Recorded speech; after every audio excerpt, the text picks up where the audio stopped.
Mirë se vini në episodin e radhës të Voice of Remembrance. Ky podcast zhvillohet në kuadër të projektit Memory Keepers, të dhënë nëpërmjet Simplexis me fondet e Bashkimit Evropian dhe implementuar nga Roma Universitas Albania. Sot të ftuar kemi zotin Donald Myrteli, një i ri, aktivist dhe gjithashtu si përfaqësues i organizatës Ternipe, e cila është një organizatë që patjetër ka si qëllim pra rritjen e ndërgjegjësimit lidhur me Samudaripen dhe Holokaustin, por gjithashtu edhe rritjen e kapaciteteve të rinjve në nivel evropian. Donald, përshëndetje dhe mirë se na vjen. Përshëndetje Franco, kënaqësia është e imja. Faleminderit për ftesën. Faktikisht dua ta nis shumë soft me ty. Dua që fillimisht të më bësh një, le të themi, prezantim të Ternipes, kush është Ternipeja dhe çfarë, le të themi, qëllimesh ka, le të themi, si organizat nivel evropian. Siç edhe ju e përmendët, Ternipeja nga vetë emri Ternipe ka si fokus rinin rome në nivel evropian. Me bazë është në Bruxelles, e ka nisur misionin e saj si një nisëm evropiane që lidhej pikërisht me përkujtimin e Holokaustit rom. Në vitin 2010, aktiviteti i parë i cili zhvillohej në Auschwitz, në Poloni, edhe ku vazhdoi një seri eventesh të çdo vitit, ku edhe vazhdon deri sot që flasim. Por kjo nuk është e gjitha. Ternipeja, duke qenë se është me bazë në Bruxelles edhe me fokus rinin Rome, është një organizatë model e cila përfaqëson zërin e rinisë rome në nivel institucional, duke nisur nga Parlamenti Evropian, Këshilli i Evropës, Komisioni Evropian. Pra ka si nisëm edhe mision lobimin dhe advokimin e politikave të rinisë rome në fushën e arsimimit, edukimit, punësimit, strehimit dhe më gjërë. Shumë faleminderit një herë për gjithë prezantimin. Faktikisht Ternipe vazhdon të mbetet ende, le të themi, një promotor shumë i madh në nivel evropian tani më, qoftë i, le të themi, Holokaustit në një farë mënyrë, pra shpërndarjes së informacionit edhe bërjes së aktiviteteve vullnetare në nivel evropian. Faktikisht Donald, pyetja ime e radhës për ty është si e lidh Ternipeja fuqizimin e të rinjve me, le të themi, ngjarjen që ka ndodhur, pra me Holokaustin, me Samudaripenin. Ternipeja zhvillon një aktivitet i cili titullohet Dikena Bistër. Pra, shiko edhe mos harro. Është pikërisht ky aktivitet i cili është, le të themi, aktiviteti më i madh përkujtimor që lidhet me Samudaripenin në nivel evropian. Është e njohur tashmë prej 16 vitesh si organizata kryesore që mbledh të rinj, organizata të tjera partnere, institucione dhe zhvillon në çdo vit në kusht aktivitetin apo eventin e cila përkujton edhe rrit ndërgjegjësimin, njohurinë tek brezat aktual të asaj çfarë ndodhi 80 apo 83 vite më parë.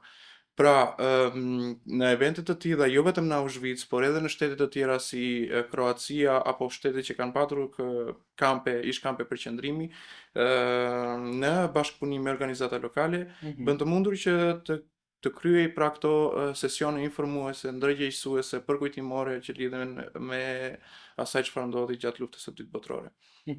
Faktikisht, unë kam qenë pjesë e një aktiviteti të madh përkujtimor siç ishte data 2 gusht, pra ku ti patjetër ke qenë edhe, le të themi, lehtësues gjithë asaj jave ku patjetër u shpërndaj informacion, u kryen edhe, le të themi, aktivitete përkujtimore, pra në kuadër të viktimave të cilat vuajtën kampet e përqendrimit.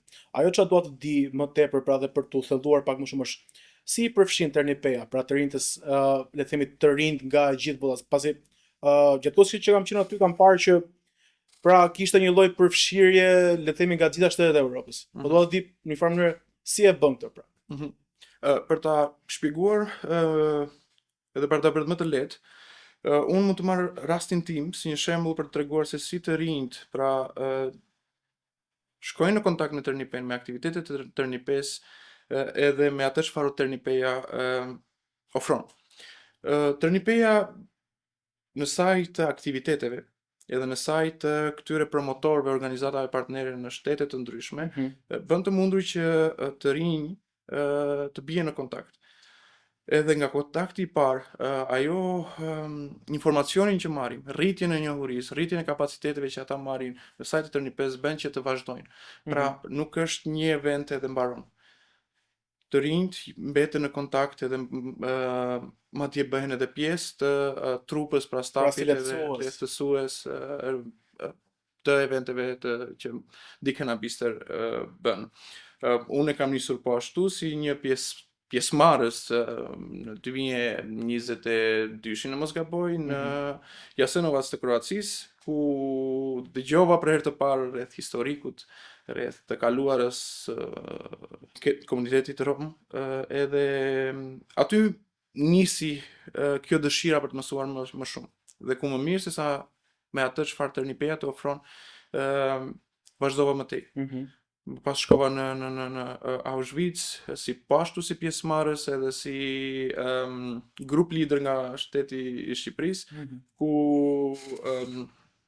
viti pasardhës më gjeti si lehtësues apo trajner në aktivitet. Pra, është një platformë, është një hapësirë ku të rinjt gjejnë veten për të rritur, për të mësuar edhe për të vijuar më tej në misionin që Turnipeja ka si advokim, lobim në nivel institucional, politik părës. Pra, këto janë metoda që organizata si Turnipe ofron për të rinjt nga të gjitha shtetet evropiane për të rritur ndërgjegjësimin, të informoj dhe të rrisë kapacitetet të tyre. E vërtet.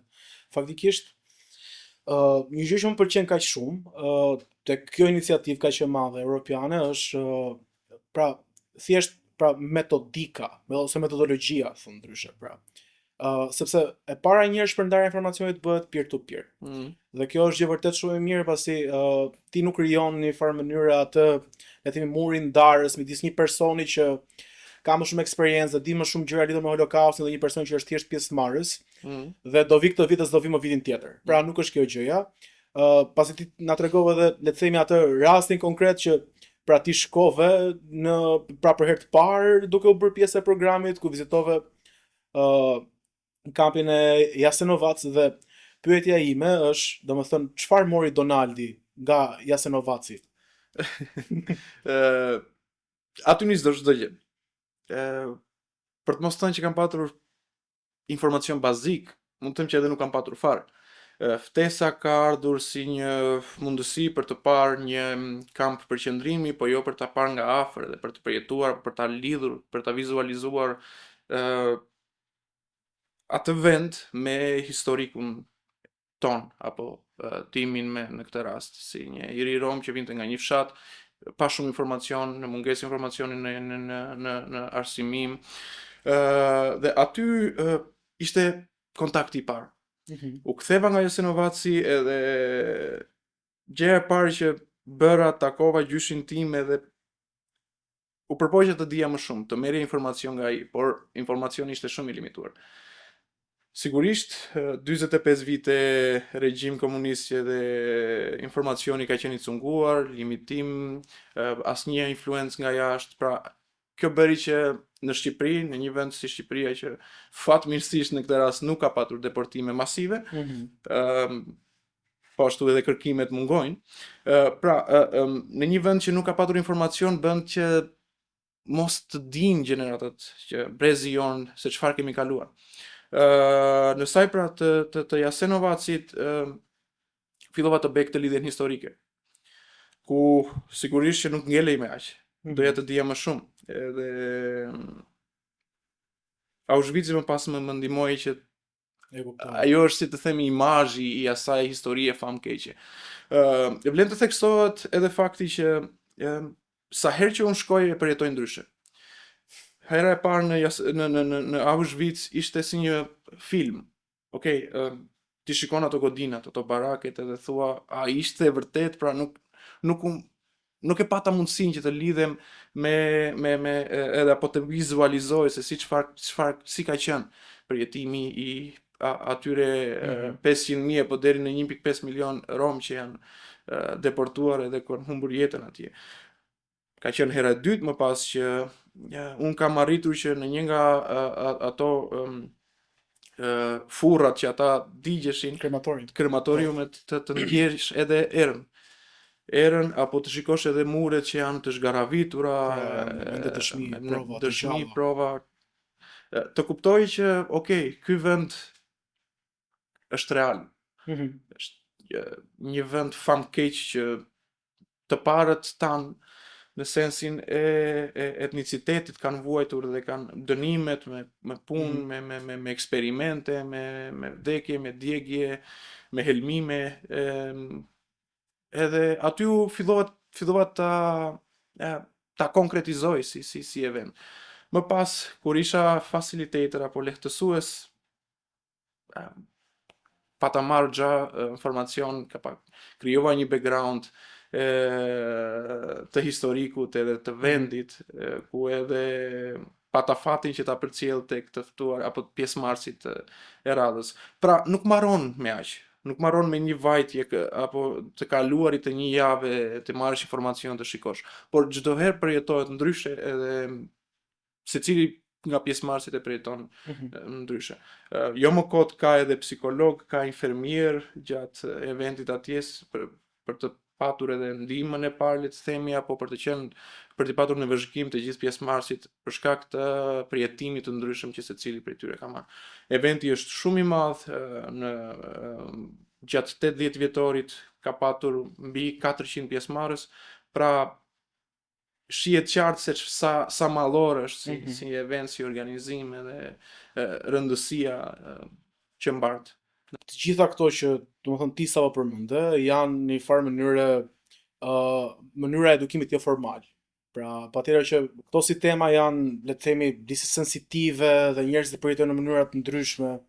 Ajo që dua unë të di faktikisht është që si, le të themi, Ternipeja në vetvete, po edhe personat që Ternipeja, le të themi, mban si staf i cili jep aktivitet. Pra, si e përdor, le të themi, atë non-formal education, pra edukimin jo formal për të përçuar informacione kaq sensitive siç janë Holokausti, po dhe antigjipsizmi pastaj. Shiko, programi në vetvete që është i ndërtuar ka kaluar në ekspert të ndryshëm. Pra çdo vit ai program shikohet dhe rishikohet për të përcjellë, për ta çuar deri në atë produktin final që një pjesëmarrës shikon apo përjeton. Edukimi jo formal është metodologjia apo është metodë efikase për të arritur edhe për ta bërë një pjesëmarrës ta përjetojë, ta përvetësojë një informacion në sajt atyre sesioneve informuese ku ata edhe mësojnë njëri tjetrin. Pra nuk është një trajner aty përpara që i mëson informacion apo i jep informacion, por është një platformë, është një program i cili është ndërtuar në një mënyrë që pjesëmarrësit mësojnë njëri tjetrin. Pra, kjo është një metodë e analizuar mirë, e ndërtuar, e ndërthurur në atë mënyrë që mos të ketë humbje interesi. Në vetvete tematika është e aty që askush nuk humb interesin, por do të di sa më shumë.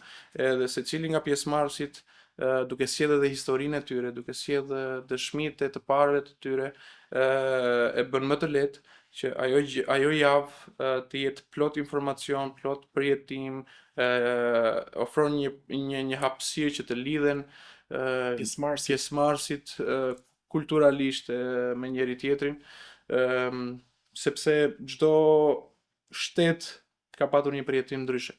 Pra, pjesëmarrësit duke qenë se vinë nga shtete të ndryshme, pothuajse nga të gjitha shtetet evropiane, sjellin me pas tyre atë historinë që ata mbartin.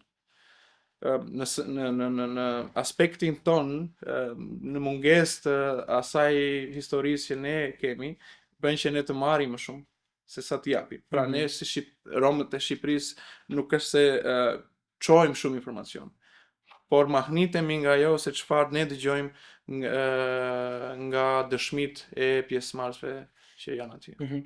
Po, faktikisht Ternipeja ka një program, le të themi që përkujtimor që quhet Dikena Bister, që ne kemi edhe le të themi bluzën pas. Ajo faktikisht është bluzja ime që unë e kam marrë vitin e shkuar. kur kam qenë pjesë.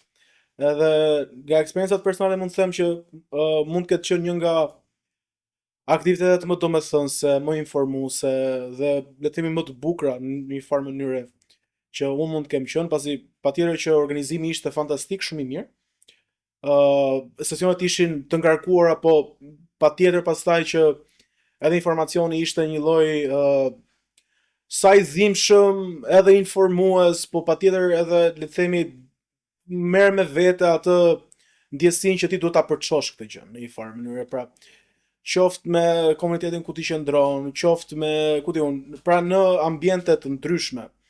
Personalisht, unë, do më thënë që pas marrjes pjesë për herë të parë në një aktivitet, le të themi përkujtimor, në një aktivitet vërtet përkujtimor, le të themi, sepse pra ti shkon pikërisht tek vendi ku këto gjërat kanë ndodhur, dhe ti ke mundësi të ndërveprosh pra me ambientin, pra të shohësh si kanë jetuar këto njerëz, çfarë trajtimi kanë pasur dhe të gjitha këto me radhë.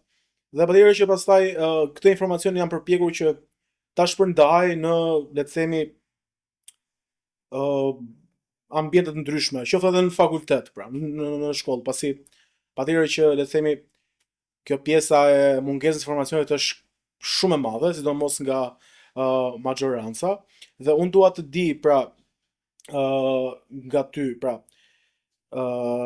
si kontribuojnë këto aktivitete në mbajtjen gjallë të përkujtesës tek të rinjt, pra unë i përmenda të gjitha, pra se çfarë ndodh gjithë këto me radhë, por dua të di përveç si kontribuojnë, pra edhe mënyrën se si le të themi Ternipeja e kontrollon pra në një farë mënyre sa shumë këta, le të themi, individ apo pjesëmarrës janë duke e deliver, pra janë duke e shpërndar këtë informacion. Efekti që ai event ka në pjesëmarrësit që të çdo viti është aq shumë i madh. Dua ta nis me aspektin e asaj që çfarë përmenda më parë, pra programit. Për te i dhimbjes apo për te historikut që përcillet si informacion, aty gjatë eventit, gjatë sesioneve trajtohet edhe aspekti hero. Pra cilat janë heronjt e pjesëmarrësve apo heronjt e historisë, heronjt të romë të historisë që i motivojnë ata, që kanë bërë revolucion, që kanë marrë disa masa le të themi qëndrestare, pra kanë rezistencë ndaj regjimeve, ndaj luftrave, apo edhe në atë aspektin karrierë. Pra, ato barierat që ata kaluan për t'ja dalë. Duke i përmendur këto raste model, apo edhe rastet model të secilit prej tyre në aspektin kontemporan, pra, kush është heroi jot aktual që ti shikon, që të inspiron apo e ndjek si qoftë familjar apo një individ që përçon një inspirim. Dua të them që ai event përçon edhe atë fuqizimin. Pra ti shkon, merr informacion, por edhe fuqizohesh. Edhe kur kthehesh në vendin nga apo secili pjesëmarrës kthehet në vendin nga vjen plot inspirim, informacion edhe dëshirë, motivim për të luftruar, për të qenë zë, për të Ishte gjë që sapo të përmenda, pra, vetëm prej asaj. Pra unë fillova që në një farë mënyrë në detyrat e mia të kursit të fus këtë temë, pra, që e cila është gjë e patrajtuar. E vërtet. Pra, në secilën prej hapësirat e tyre të përditshme, qoftë në edukim, arsimim, institucione apo edhe në atë mbar ambientin e tyre rrethues. Janë këto metodat që Ternipeja qëndron gjithmonë në kontakt me pjesëmarrësit. Pasi ndodhin pra këto aktivitetet përkujtimore, Ternipeja organizon edhe aktivitetet të tjera me baza në qendra rinore në Budapest apo edhe në Strasburg, me tematika të luftimit të antigjipsizmit, apo edhe se si të ngrejmë një rrjet që advokon, lobon, pra një rrjet të rinjsh që luftojnë politikat apo sjellin politika pro-rome në secilin prej atyre 5 pillars, pra edukim, shëndetësi, strehim. Pra, nëse ti bën këtë ndërthurjen historikut që Deacon Abister të jep dhe aktiviteteve që Tërnipe me partnerë të tjerë organizon nëpër qendrat e tjera gjatë Roma Weekut dhe jo vetëm, sjell një paket informuese dhe përgatitore të një të riu rom që vjen nga një shtet i caktuar. Pra, është kjo metoda që mban apo rigjallëron atë çfarë kishte ngelur Pezu. Pra një rini e fortë, e fuqizuar, një rini që kërkon të jetë të jap zë, të jetë prezente, të jetë aktive në secilin prej sektorëve ku ata gjejnë veten e tyre. E kuptoj. Faktikisht për të dalë tek pyetja tjetër, e cila, pasi e gjithë gjëja vërtet rreth, le të themi, remembrance, pra, le të themi përkujtimit. Patjetër që Tërnipeja kam përshtypjen që ka, le të the 16 vite që Prej 2010-s. pra që zhvillon, le të themi, Deacon Abister, me shumë breza, me shumë të rinj që kush më shumë e kush më pak, pra në një farë mënyre ka arritur të përçoj informacionin lidhur me Samudari Penën dhe Holokaustin. Ajo që unë dua të di prej teje është cilat janë disa nga sfidat, le të themi, më kryesore që, le të themi, zhvillimi i programit has kryesisht. Sigurisht aspekti kryesor është aspekti buxhet Financiar, okay. Financiar, ku çdo vit stafi i fundraising të i Tërnipes has vështirësi apo duhet të sigurojë buxhetin e radhës për aktivitetin, me një aktivitet mallor që minimumi i pjesëmarrësve janë 100 veta në vit. Pra, aspekti financë është ajo sfidë kryesore që jo vetëm Tërnipeja, po secila organizatë hase. Më pas, sigurisht, duke qenë se është një organizatë që shumica e stafit janë me bazë vullnetare, bën të mundur, apo fatkeqësisht bën të mundur që edhe të hasi vështirësi në aspektin human resources. Por secilin vit, njëri vit ndryshon nga tjetri, edhe në secilin prej viteve shikon të rinj, pra individ të rinj rom që duan të cilët duan të kontribojnë. Këto janë aspekte që çdo vit vinë si sfida, por fatmirësisht nuk ka ngelur asnjë vit pa organizuar. Edhe është çuar deri në fund në një organizim fenomenal, do thoja. Nga eksperienca ime patjetër që ka qenë kështu. Edhe faktikisht uroj shumë që asnjëherë të mos ndaloj kjo pjesa le të themi remembrance e përkujtimit, por ajo çfarë duan faktikisht është që të mos mbetemi vetëm këtu. Patjetër, sepse remembrance është diçka, le të themi, është piknisja, po patjetër pastaj që ka nevojë edhe për shumë gjëra të tjera, duke filluar që nga le të themi që kjo gjë që ne po bëjmë sot, pra të mos jetë e njohur vetëm nga ne, se në fund ditës ne po e bëjmë këtë gjën vetëm për ne dhe po e shohim vetëm ne. Ideja është që le të themi institucione europiane apo le të themi qeveritë të shteteve të ndryshme të reflektojnë në një farë mënyrë dhe të marrin ato best practices, ose le të themi praktikat më të mira që nga Tërnipeja, po qoftë edhe nga organizata të tjera, apo qoftë edhe nga ky program, nga Memory Keepers, që në një farë mënyrë ti ketë mundësi të adaptoj këto praktika të mira brenda programeve të veta për të njohur drejtat e minoriteteve, por gjithashtu edhe Holokaustin, le të themi, si një akt. Dhe unë dua të di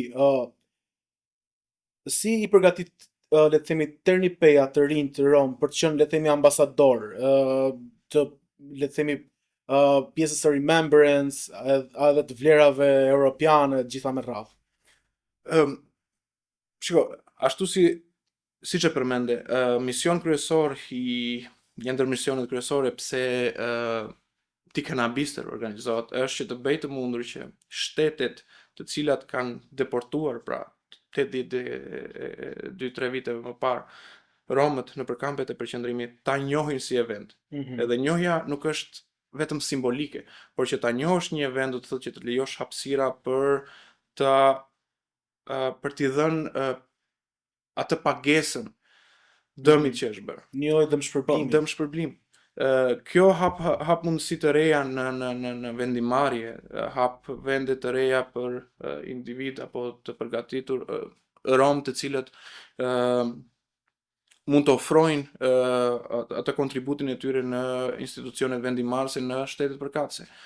Lëshon hapësira për organizata të cilat duan të kontribuojnë të ushtrojnë atë aktivitetin e tyre përmirësues të standardeve të komunitetit rom. Pra, nuk është vetëm simbolike. Është shumë praktike në vetvete ta njohësh këtë event. Më pas për të kaluar tek pyetja,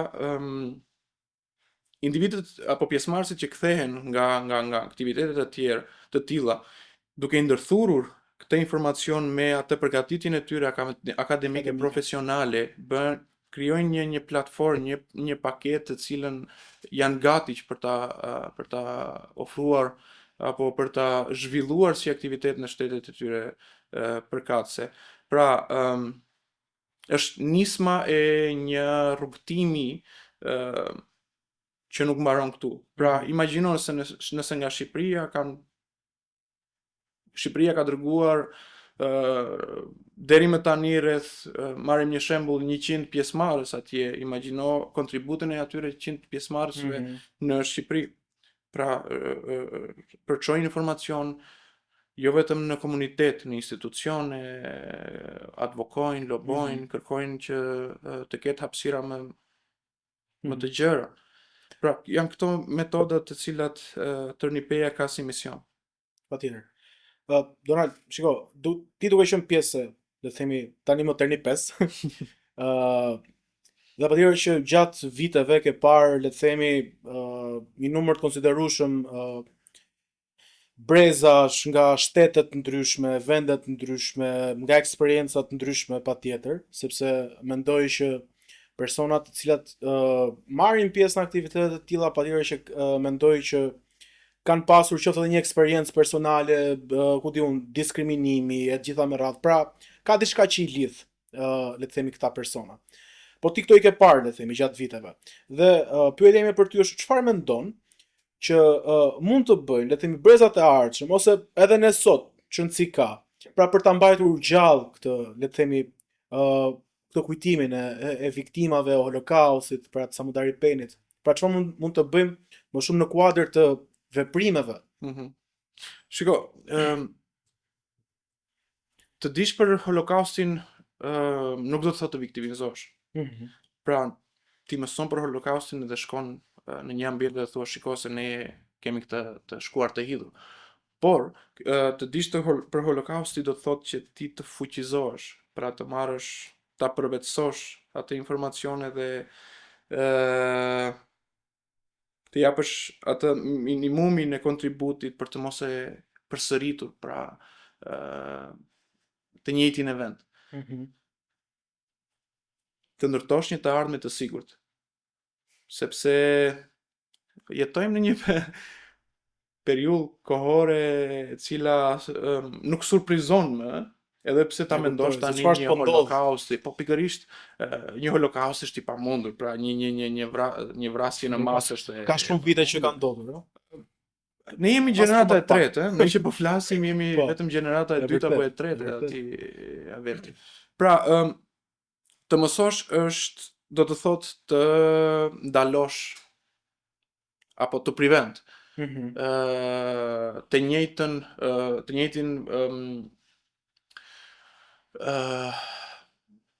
event që ka ndodhur. Akt. E drejtë.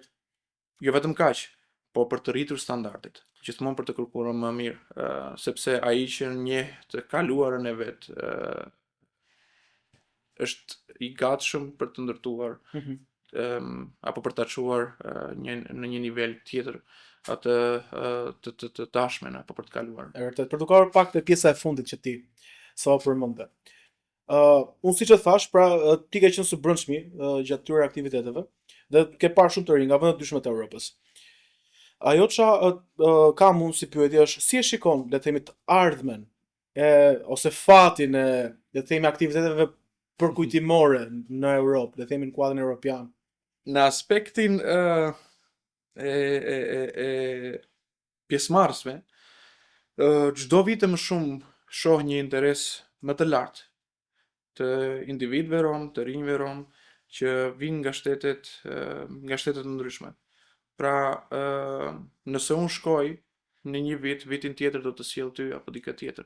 Pra gjithmonë është kjo ftesa, është kjo sensibilizimi po është dishepullizimi. Po, thonë. pra një sjell dikë tjetër edhe nga 2 bën 4 edhe kjo ndodh jo vetëm në një shtet, por në secilin prej shteteve. Në aspektin e mundësisë, gjithmonë çdo vit sjell, siç e tham, vështirësi të reja. Marrë shkas edhe nga politikat e djatha që institucionet vendimarrëse që të cilat lëshojnë apo japin financojnë evente,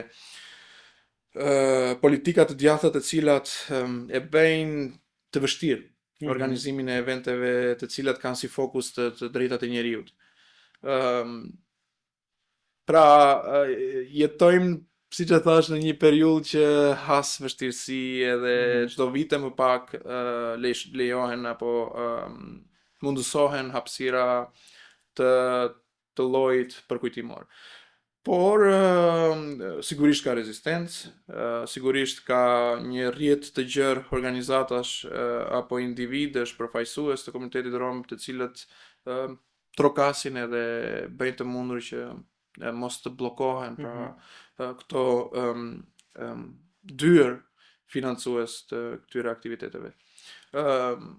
Pra është kjo dual faktor, aspekti njerëzor, pra aspekti pjesëmarrës nuk has vështirësi, por lulëzon çdo vit më shumë, por ideja është çështja financiare. Politikë të gjitha.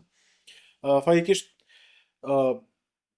dua të di nga ty për faktin se pra i ke parë gjërat në një nivel, le të themi, pak më të gjerë në një farë mënyrë.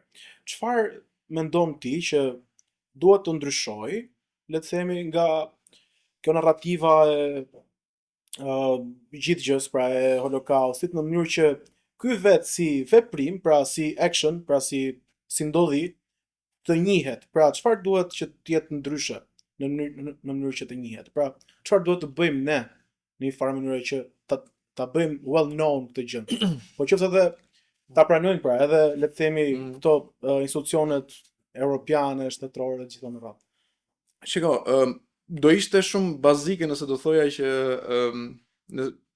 nevojiten përfaqësues për institucione të cilat bëjnë të mundur.